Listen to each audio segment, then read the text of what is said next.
Hello everyone, welcome to infinity due hub. അപ്പോൾ ഇന്ന് നമ്മൾ പഠിക്കാൻ പോകുന്നത് പെരിയാർ നദിയെ കുറിച്ചിട്ടാണ്. കേരള ജോഗ്രഫി റിലേറ്റഡ് ടോപ്പിക്കാണ് പെരിയാർ നദി. പെരിയാർ നദി മാത്രമല്ല, നമ്മൾ എല്ലാ നദികളെ കുറിച്ചിട്ടും ഡീറ്റെയിൽ ആയിട്ട് പഠിക്കുന്നതായിരിക്കും. കേരള PSC ആവർത്തിച്ച് ക്വസ്റ്റ്യൻ ചോദിക്കുന്നത് നദി എന്ന ടോപ്പിക്കിൽ നിന്ന് ചോദിക്കുന്നുണ്ട്. ഓൾമോസ്റ്റ് ഒരു 10 PSC എടുത്താൽ അതിൽ ഒരു എക്സാം ഒഴികെ 9 എക്സാമിലെങ്കിലും കേരള PSC നദികളെ കുറിച്ച് ചോദിക്കുന്നതായിരിക്കും. അപ്പോൾ പെരിയാർ നദിയെ കുറിച്ച് നമുക്ക് ഡീറ്റെയിൽഡ് ആയിട്ട് പഠിക്കണം. അപ്പൊ നോക്കിയാലോ. അപ്പൊ കേരളത്തിലെ ഏറ്റവും നീളം കൂടിയ നദി ഏതാണ്? അത് പെരിയാറാണ്. കേരളത്തിന്റെ ജീവരേഖ എന്നറിയപ്പെടുന്ന നദി ഏതാണ്? അതും പെരിയാർ നദിയാണ്. പെരിയാർ നദിയെ കേരളത്തിന്റെ ജീവരേഖ എന്ന് വിളിക്കും. 244 കിലോമീറ്റർ ആണ് പെരിയാറിന്റെ നീളം. പെരിയാർ നദിയുടെ നീളം 244 കിലോമീറ്റർ ആണ്. ഇത് എവിടെയാണ് പതിക്കുന്നത്? വേമ്പനാട്ട് കായലിലാണ് പതിക്കുന്നത്. വേമ്പനാട്ട് കായൽ, ഈ നമ്മുടെ പെരിയാർ നദി ഒഴുകിയിട്ട് വേമ്പനാട്ട് കായലിലാണ് പതിക്കുന്നത്. ഏതൊക്കെ ജില്ലകളിലൂടെ ഒഴുകുന്നുണ്ട്? ഇടുക്കി, എറണാകുളം എന്നീ ജില്ലകളിലൂടെയാണ് പെരിയാർ പ്രധാനമായും ഒഴുകുന്നത്. ഓർത്തു വെക്കുക, കേരളത്തിലെ ഏറ്റവും നീളം കൂടിയ നദിയാണ്. കേരളത്തിന്റെ ജീവരേഖ അഥവാ ലൈഫ് ലൈൻ ഓഫ് കേരള എന്നറിയപ്പെടുന്നത് പെരിയാറാണ്. 244 കിലോമീറ്റർ ആണ് പെരിയാറിന്റെ നീളം. വേമ്പനാട്ട് കായലിലാണ് അത് പതിക്കുന്നത്. ഇടുക്കി, എറണാകുളം എന്നീ ജില്ലകളിലൂടെയാണ് പെരിയാർ ഒഴുകുന്നത്. അതുപോലെ തന്നെ കേരളത്തിന്റെ വൈദ്യുതോർജ്ജത്തിന് നല്ലൊരു പങ്ക് പെരിയാർ നൽകുന്നുണ്ട്. കേരളത്തിന്റെ ഡാമുകളൊക്കെ പെരിയാറിലാണ്, പെരിയാർ നദിയുടെ ഇതിലാണ് പ്രധാനപ്പെട്ട എല്ലാ ഡാമുകളും ഉള്ളത്. നമുക്ക് അതിനെക്കുറിച്ച്, ഡാമുകളെ കുറിച്ചിട്ടൊക്കെ നമ്മൾ ഇതേ ടോപ്പിക്കിൽ തന്നെ ഡീറ്റെയിൽഡ് ആയിട്ട് നോക്കുന്നുണ്ട്. ഫർദർ സ്ലൈഡ്സിൽ വരുന്നതായിരിക്കും. മുല്ലയാർ, മുതിരപ്പുഴയാർ, ചെറുതോണി, ഇടമലയാർ എന്നിവയാണ് പെരിയാറിന്റെ പോഷക നദികൾ. അപ്പോൾ പെരിയാറിന്റെ പോഷക നദികൾ ഏതാണ്? മുല്ലയാർ. ഓർത്തു വെക്കുക, മുല്ലയാർ, മുതിരപ്പുഴ, ചെറുതോണി, ഇടമലയാർ. അപ്പൊ നമുക്ക് PSCയിലെ സ്റ്റേറ്റ്മെന്റ് റിലേറ്റഡ് ക്വസ്റ്റ്യനിൽ ചോദിക്കും, മുല്ലയാറ്, മുതിരപ്പുഴയാറൊക്കെ പെരിയാറിന്റെ പോഷക നദികളാണ്. ഈ സ്റ്റേറ്റ്മെന്റ് ശരിയാണോ തെറ്റാണോ എന്നൊക്കെ ചോദിക്കാറുണ്ട്. അപ്പോ ഇത് എന്തായാലും പഠിച്ചു വെക്കുക. ഈ 4 എണ്ണം, മുല്ലയാർ, മുതിരപ്പുഴയാർ, അതുപോലെ തന്നെ ചെറുതോണിയാർ, ഇടമലയാർ, ഇതൊക്കെയാണ് പ്രധാന പോഷക നദികളായിട്ട് നമ്മൾ കണക്കാക്കുന്നത്. അതുപോലെ തന്നെ പശ്ചിമഘട്ടത്തിലെ ശിവഗിരി കുന്നുകളിൽ നിന്നാണ് പെരിയാർ ഉത്ഭവിക്കുന്നത്. ഇടുക്കി ജില്ലയിൽ നിന്നാണ് പെരിയാർ ഉത്ഭവിക്കുന്നത്. ഇടുക്കി ജില്ലയിൽ എവിടെയാണ്? നമ്മൾ മെയിൻ ആയിട്ട് പറയുന്നത് ശിവഗിരി കുന്നുകളിൽ നിന്ന്, പശ്ചിമഘട്ടത്തിലെ ശിവഗിരി കുന്നുകളിൽ നിന്ന്, ഇടുക്കി ജില്ലയിൽ നിന്നാണ് പെരിയാർ ഉത്ഭവിക്കുന്നത്. അത് നമുക്ക് നോക്കാം. പെരിയാറിന്റെ പ്രാധാന്യം, പെരിയാർ നദിയെ നമ്മൾ എന്തിനാണ് PSCയിൽ ഇങ്ങനെ നമ്മൾ നോക്കി പഠിക്കേണ്ടത് എന്നുള്ളത് മെയിൻ ആയിട്ട് നമുക്ക് നോക്കാം. അത് നേരത്തെ നമ്മൾ പറഞ്ഞിട്ടുണ്ട്, കേരളത്തിന്റെ ജീവരേഖ എന്നറിയപ്പെടുന്നതാണ് പെരിയാർ, അഥവാ ജീവനാഡി എന്നും വിശേഷിപ്പിക്കാറുണ്ട് പെരിയാറിനെ. അതുപോലെ തന്നെ വൈദ്യുതി ഉൽപാദനത്തിൽ ഏറ്റവും ഇമ്പോർട്ടന്റ് ആയിട്ടുള്ള നദി ഏതാന്ന് ചോദിച്ചാൽ അത് പെരിയാർ തന്നെ. വേറെ ഒന്നുമല്ല, കേരളത്തിന്റെ വൈദ്യുതിയുടെ വലിയൊരു പങ്ക് പെരിയാറിൽ നിന്നാണ് ഉൽപ്പാദിപ്പിക്കുന്നത്. കേരളത്തിന്റെ വൈദ്യുതിയുടെ ഒരു more than 50% ഉൽപ്പാദിപ്പിക്കുന്നത് എവിടെ നിന്നാണ്? പെരിയാർ നദിയിൽ നിന്നാണ്. അതുപോലെ കുടിവെള്ളം, ഏകദേശം 50 ലക്ഷത്തോളം ആളുകൾ കുടിവെള്ളത്തിനായി പെരിയാർ നദിയെ ആശ്രയിക്കുന്നു. കൊച്ചി നഗരത്തിൽ ജനങ്ങൾ കുടിവെള്ളം എത്തിക്കുന്നത് ആലുവയിൽ നിന്നാണ്. ഇത് പെരിയാറിന്റെ തീരത്താണ്. അപ്പോൾ കൊച്ചി പോലുള്ള എറണാകുളം ജില്ലയിലൊക്കെ കുടിവെള്ളം വരുന്നത് എവിടെ നിന്നാ? പെരിയാറിൽ നിന്നാണ്. പെരിയാറിലെ വെള്ളം ശുദ്ധീകരിച്ചിട്ടാണ് കുടിവെള്ളമായി അവിടെ എത്തുന്നത്. അതുപോലെ തന്നെ ജലസേചനം, കൃഷി ആവശ്യങ്ങൾക്ക് പെരിയാർ നദിയിലെ ജലം ഏറെ സഹായകമാണ്. അപ്പോൾ പെരിയാർ നദിയിലെ വെള്ളം ജലസേചനത്തിന് ഉപയോഗിക്കും, കുടിവെള്ളത്തിന് ഉപയോഗിക്കുന്നുണ്ട്, അതുപോലെ തന്നെ വൈദ്യുതി ഉൽപാദനത്തിന് ഉപയോഗിക്കുന്നുണ്ട്. അടുത്ത വൺ ഓഫ് ദി ഇമ്പോർട്ടന്റ് വ്യവസായമാണ്. വ്യവസായം ഏകദേശം 25% പെരിയാർ നദിയുടെ തീരത്ത് കേന്ദ്രീകരിച്ചിട്ടാണ് വ്യവസായങ്ങളൊക്കെ ഉള്ളത്. അപ്പൊ കേരളത്തിലെ ടോട്ടൽ ഇതിൽ നിന്ന് 25%-ഓളം ഇവിടെ ഉള്ളത് വ്യവസായങ്ങൾ ഇതിൽ വരുന്നത് പെരിയാർ നദിയുടെ തീരത്താണ്. അതുപോലെ തന്നെയാണ് വിനോദസഞ്ചാരം. പെരിയാർ ടൈഗർ റിസർവ് അതുപോലുള്ള നിരവധിയുണ്ട്.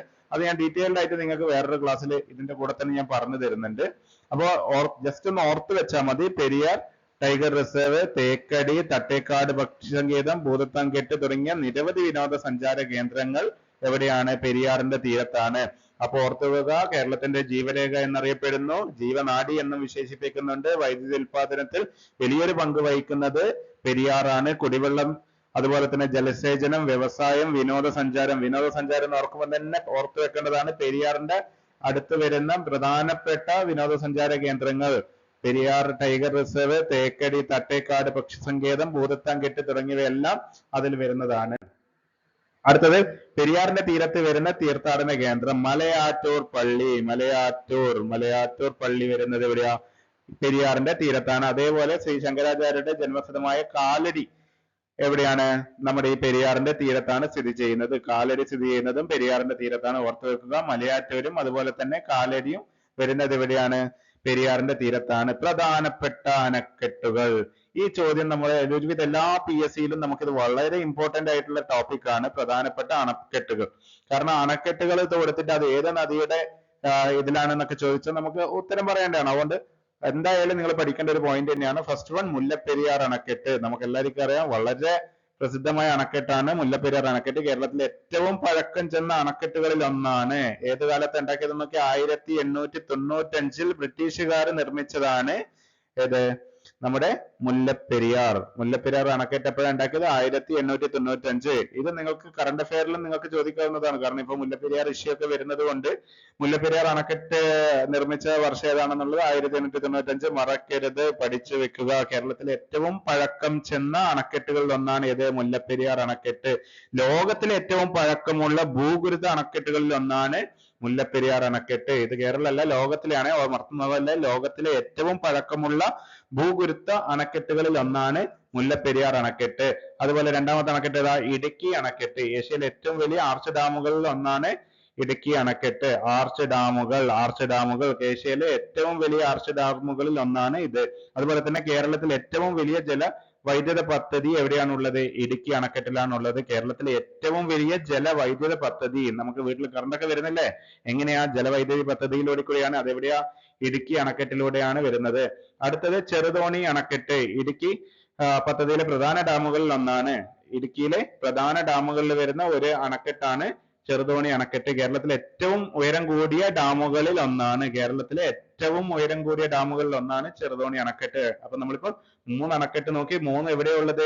പെരിയാറിന്റെ തീരത്താണുള്ളത്. മുല്ലപ്പെരിയാർ അണക്കെട്ട്, ഇടുക്കി അണക്കെട്ട്, ചെറുതോണി അണക്കെട്ട്. മുല്ലപ്പെരിയാർ അണക്കെട്ടിന്റെ പ്രത്യേകത എന്ന ഏറ്റവും പഴക്കം ചെന്ന, കേരളത്തിലെ ഏറ്റവും പഴക്കം ചെന്ന അണക്കെട്ടുകളിൽ ഒന്ന്, ലോകത്തിലെ ഏറ്റവും പഴക്കമുള്ള ഭൂഗുരുത അണക്കെട്ടുകളിൽ ഒന്ന്. 1895 ആരുണ്ടാക്കി? ബ്രിട്ടീഷുകാർ നിർമ്മിച്ച അണക്കെട്ടാണ്. അതുപോലെ തന്നെ ഇടുക്കി അണക്കെട്ട് ഏഷ്യയിലെ ഏറ്റവും വലിയ ആർച്ച് ഡാമുകളിൽ ഒന്നാണ് ഇടുക്കി അണക്കെട്ട്. ചെറുതോണി അണക്കെട്ടിനെ കുറിച്ചിട്ടോ? ഇടുക്കിയിലെ പ്രധാന ഡാമുകളിൽ ഒന്നാണ്. കേരളത്തിലെ ഏറ്റവും ഉയരം കൂടിയ ഡാമുകളിൽ ഒന്നാണ് നമ്മുടെ ചെറുതോണി അണക്കെട്ട്. അടുത്തത് കുളമാവ് അണക്കെട്ടാണ്. ഇടുക്കി ജലസംഭരണിയുടെ ഭാഗമായി ഗ്രാവിറ്റി ഡാമാണിത്. ഓക്കെ, ഒരു ഗ്രാവിറ്റി ഡാമാണ് കുളമാവ് അണക്കെട്ട്.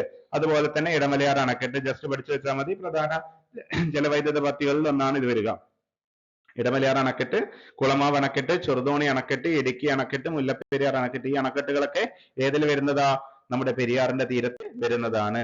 പെരിയാർ നദി ഉപയോഗിക്കാവുന്ന മറ്റു പേരുകൾ. അപ്പോ പെരിയാർ നദിയെ പൂർണ്ണ എന്ന് വിളിക്കാറുണ്ട്. ഓർത്തു വെക്കുക, PSC ചോദിക്കുന്നതാണ് പൂർണ്ണ എന്ന പേര്. ഓക്കെ, പൂർണ്ണ എന്ന് വിശേഷിപ്പിച്ചിട്ടുള്ളത് ഏത് നദിയാണെന്ന് ചോദിച്ചാൽ ഏതാണ്? പെരിയാർ നദിയാണ്. പെരിയാർ നദിയെ പൂർണ്ണ എന്ന് വിളിക്കാറുണ്ട്. ആദി ശങ്കരാചാര്യർ തന്റെ കൃതികളിൽ പെരിയാറിനെ പൂർണ്ണ എന്ന് വിശേഷിപ്പിച്ചിട്ടുണ്ട്. അപ്പൊ ആരാ വിശേഷിപ്പിച്ചത്? ശങ്കരാചാര്യരാണ് പൂർണ്ണ എന്ന പേര് പെരിയാറിന് കൊടുത്തത്. ശങ്കരാചാര്യരാണ് പൂർണ്ണ എന്ന പേര് കൊടുത്തത്. സംസ്കൃതത്തിൽ ഈ വാക്കിന്റെ അർത്ഥം എന്താണ്? നിറഞ്ഞത് എന്ന അർത്ഥമാണ് പെരിയാറിന്റെ പൂർണ്ണ എന്ന വാക്കുകൊണ്ട് ഉദ്ദേശിക്കുന്നത്. അതുപോലെ തന്നെ രണ്ടാമത് ചൂർണി എന്നും വിളിക്കാറുണ്ട്. ചൂർണി നദി. കൗടില്യത്തിന്റെ അർത്ഥശാസ്ത്രത്തിൽ ഈ നദിയെ ചൂർണി എന്ന് പരാമർശിക്കുന്നു.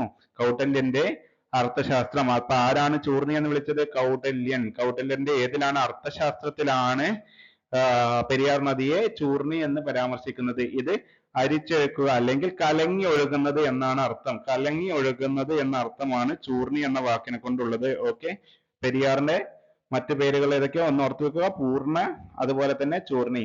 അടുത്തത് ആലുവ പുഴ. പെരിയാർ നദി എറണാകുളം ജില്ലയിൽ എത്തുമ്പോൾ അതിന്റെ പേരെന്താണ് പ്രാദേശികമായി പറയുന്നത്? ആലുവ പുഴ. നമുക്കറിയാം, പാട്ടെല്ലാം അറിയാം. ആലുവ പുഴയുടെ തീരത്ത്. ഈ പാട്ടെല്ലാം കേട്ടിട്ടില്ലേ? പ്രേമം സിനിമയിലെ ആലുവ പുഴ ഏത് പുഴയാണ്? അപ്പൊ അത് പെരിയാർ നദിയാണ്. ആലുവ പുഴ എന്ന് വിളിക്കുന്നത്. അതുപോലെ തന്നെ പെരിയാർ നദിയുമായി ബന്ധപ്പെട്ട നിരവധി വന്യജീവി സങ്കേതങ്ങളുണ്ട്. അത് നമ്മൾ പ്രത്യേകം പഠിക്കേണ്ടതാണ്. വന്യജീവി സങ്കേതമൊക്കെ എല്ലാ എക്സാമിലും ഇമ്പോർട്ടന്റ് ആയിട്ടുള്ള ടോപ്പിക് ആണ്. പെരിയാർ നദിയുമായി ബന്ധപ്പെട്ടുള്ള വന്യജീവി സങ്കേതം നമ്മൾ നേരത്തെ നോക്കിയതാണ്. പെരിയാർ ടൈഗർ റിസർവ്, പെരിയാർ കടുവ സംരക്ഷണ കേന്ദ്രം, പെരിയാർ കടുവ സംരക്ഷിത കേന്ദ്രം. അതുപോലെ തന്നെ ഡോക്ടർ സലീം അലി പക്ഷി സങ്കേതം, doctor Salim Ali bird sanctuary Thattekad, തട്ടേക്കാടുള്ള സലീം അലി ബേർഡ് സാങ്ച്വറിയും ഏതിന്റെ തീരത്താണ്? പെരിയാർ നദിയുടെ തീരത്താണ്. അടുത്ത ഇടുക്കി വന്യജീവി സങ്കേതം, ഇടുക്കി വൈൽഡ് ലൈഫ് സാങ്ച്വറി. അതുപോലെ തന്നെ ചിമ്മിണി വന്യജീവി സങ്കേതം. അങ്ങനെ ഈ 4 വന്യജീവി സങ്കേതം ഏത്? പെരിയാർ നദിയുടെ തീരത്താണ്.